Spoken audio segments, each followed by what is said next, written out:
పాటవాడి తప్పుల సప్పులతో తెస్తాము గణపయ్యా వాడవాడబెట్టి నిండుగా మొక్కి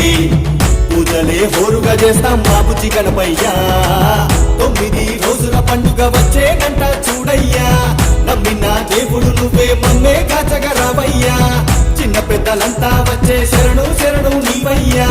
చిమ్మని చీకట్లు తొలగే మార్గం చూపే వెలుగయ్యా ఏకదంత గణపయ్యా వచ్చినాడయ్యా ఈ లోకమేలే గజరాజై వెలసినాడయ్యా ఏకదంత గణపయ్యా వచ్చినాడయ్యా ఇక సంబరాలు అంబరాలే దాటుడేనయ్యా